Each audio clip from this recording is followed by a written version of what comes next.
একটা গ্রামে বাস করত এক শিমুল নামে অসহায় লোক। সে তার ছেলেকে নিয়ে অনেক সুখেই দিন কাটাচ্ছিল।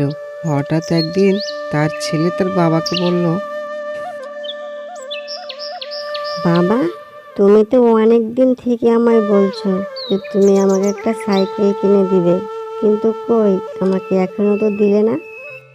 দেখ রাজু বাবা, তোকে আমি সাইকেল কি করে কিনে দিব বল? আমাদের তো তিনবেলা ঠিক মতো খাবারই জোটে না, তাহলে আবার এইখানে সাইকেল, সে তো অনেক দাম। কিন্তু বাবা, তুমি তো বলেছিলে যে আমার সাইকেল কিনে দিবে। আমার বেঁচে থেকে আমার বন্ধুদের সবার সাইকেল কেনা হয়ে গেছে, তারা সাইকেলে চেপে স্কুল যায় আর আমি হেঁটে হেঁটে। এটা আমায় ভালো লাগে না। ঠিক আছে বাবা, আমি তোর কষ্ট বুঝতে পারছি, কিন্তু কি করব বল, আমরা যে গরিব মানুষ রে বাবা। তবে তুই একটু বাড়িতে থাক, আমি দেখি বাইরে থেকে কিছু চাল ডাল কিনে নিয়ে আসি। যে করে হোক খাবারের তো ব্যবস্থা করতেই হবে, পেট তো আর চলবে না। তুই বাড়িতে সাবধানে থাক, পড়াশোনা কর, আমি বেরালাম, ঠিক আছে? আচ্ছা ঠিক আছে বাবা, দেখে শুনে যাও, তাড়াতাড়ি বাড়ি ফিরে আসবে কিন্তু। তারপর রাজুর বাবা শিমুল সে বেরিয়ে পড়ে জঙ্গলের দিকে। তারপর সে হাঁটতে হাঁটতে জঙ্গলের মাঝে এক গাছ ছিল, আর সে গাছটা শিমুলকে দেখে বলে, এই যে ভাই, তুমি কি আমার কথা শুনতে পাচ্ছ?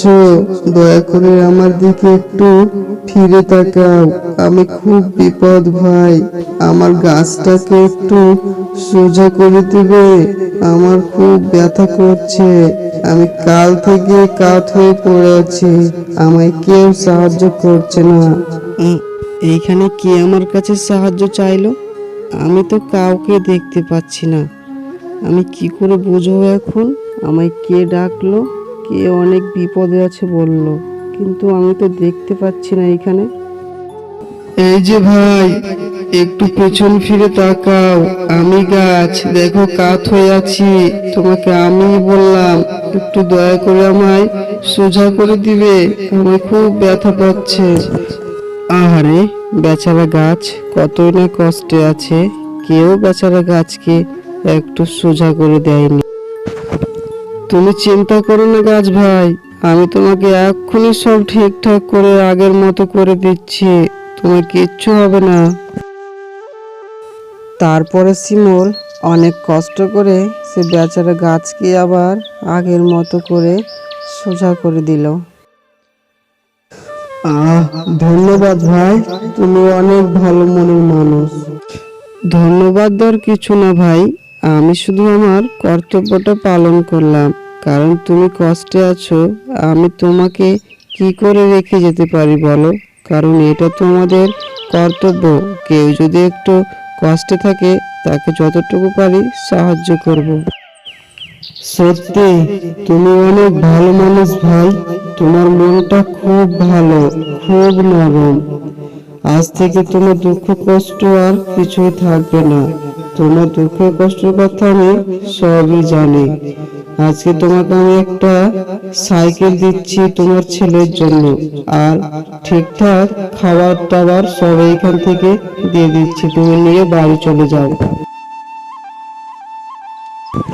কিন্তু তুমি তো একটা সাধারণ গাছ, এটা কি করে সম্ভব? আমার তো বিশ্বাস হচ্ছে না, তুমি কি করে আমার অভাব মেটাবে? সে নিয়ে তোমার চিন্তা করতে হবে না, আমি কোনো সাধারণ গাছ নই, আমি হলাম জাদুর গাছ, আমি তোমার যা যা দিচ্ছি তুমি নিয়ে সোজা বাড়ি চলে যাও। তারপর শিমুলকে অনেক টাকা পয়সা, একটা সাইকেলও, এছাড়াও আরো অনেক কিছু দিয়ে দিল। তারপর সে বড়লোক হয়ে গেল। বন্ধুরা, ভালো মানুষের সব সময় ভালো কিছুই হয়।